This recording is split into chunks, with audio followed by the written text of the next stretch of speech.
My name's Tiga Bayles. I'm the CEO of Brisbane Indigenous Media Association, or BEMA as it's known. The Brisbane Indigenous Media Association owns the broadcast licence of 98.9 FM, was formerly known as 4AAA, Murri Country. It also owns the AAA training company. It's a registered training organisation known as AAA Training. I am a Murri man of the Birigubba Nation. Their country is up around Mackay, Nebo, Serena. Also Kungaloo from around Rockhampton way. I'm also of the Willy Willy clan from around Isville, Gayndah, Mundubra, South Burnett region. This radio station began as Murri Hour. Murri Hour was on 4ZZZ here in Brisbane back in the mid-80s, 84, 85. My mother's younger brother, Ross Watson, was the mover behind establishing this Murri Hour. He saw us being my mum, Maureen Watson, myself, and a couple of brothers. We had been broadcasting on Radio Redfern in Sydney for a couple of years. They'd come down and seen the facility that we had, a studio in Redfern, broadcasting on Radio Skid Row, a mainstream community station. So they came back here and spoke to ZZZ and got 1 hour a week pre-recorded program for the First Nations community. It was called Murri Hour for the Murri community. About a year after, they progressed into doing live programming, and it expanded and grew over coming years to about 25 hours a week was Murri Hour. At the same time this was happening, from 84 through to the late 80s, early 90s, Uncle Ross was putting together the broadcast licence application. That was a long drawn out process. Finally, after an appeal, the Brisbane Indigenous Media Association was awarded the licence for 98.9 FM in Brisbane. That was in 91, and that was when I came back to Brisbane, because I was in New South Wales for some 15 or 16 years. And then once the licence was awarded to BEMA, I applied for a job and came back. I began as the assistant manager with Ross and programmer. We started to recruit our staff,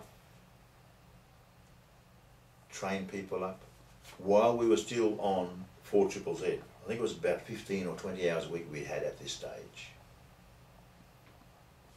We launched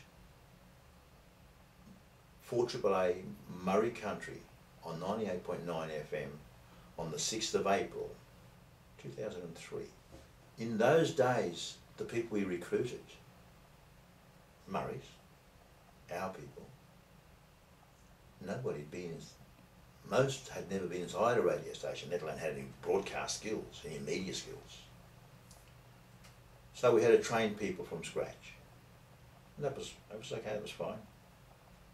We spent the first 3 to 5 years building a profile, developing a sound, establishing a sound and building a profile.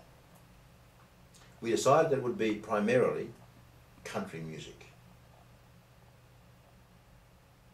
integrated with Murri music, 3 songs an hour or so, because there wasn't a lot of Murri music around. And back in 84, when Murri Hour first began, or before that, I began in 1980, 81, and when I started in Radio Redfern, there was only Jimmy Little was the only recording artist. Harold Blair had some stuff, but his wasn't the sort of music that we played, big opera sort of stuff. So as far as contemporary music goes, it was Jimmy Little with a few albums. Then along came Roger Knox, and then at the same time there was First Nations artists coming through CASM, the Centre for Aboriginal Studies in Music, which was attached to Adelaide University. There were bands like Coloured Stone, Us Mob, who I managed for a few years, Cuckles, who are now the Pigram Brothers, and a number of others. No fixed address. They started to grow, they was early graduates of the Centre for Aboriginal Studies in Music. So we were fortunate to see music being recorded and coming out on vinyl, the big black CDs, as you might say today. We're talking about a period of time here where it was old technology. It was analogue technology. We had vinyl, little 45s, the singles, the albums, the long plays, LPs. We didn't have computers. We never had mobile phones back in those early 80s through to the late 80s. So this period of time was when we had reel-to-reel tapes, quarter-inch reel-to-reel tape that we had music recorded on. We had cassettes. So it was old technology, and so when we look back from today, we can see a massive change with the technology. It's so portable, we can carry it in a suitcase and broadcast from almost anywhere. So long as there is power, we can broadcast almost from anywhere in the country without being wired up to anything. And it's all digital. It's a digital age, computers and mobile phones, everything. It's fantastic. We decided on country music because, one, there wasn't another country music station in Queensland, let alone Brisbane. And it's pretty much the same today. There are small narrowcast licenses that only broadcast for a kilometre or two around their station that are playing country music today. But largely there is no other full-time 24/7 country music station other than 98.9 FM. We started out with being an informative station, informing not only our people but the broader community. We felt a need to structure programming that would attract or be seen to be attractive to most anybody. We didn't cater too well and still don't to younger people, but those younger people are starting to turn on to country music because it's got such a broad range. Country music is no longer just the old traditional country music. It's much broader than that. There's crossover, and it can be very poppy sounding or very, very, very cool sounding for young people today. So it was about entertainment, it was about informing people. One of the important things about this opportunity, where we own our own radio broadcast license, we can articulate our own experiences. We can articulate our own identity. We can articulate our history.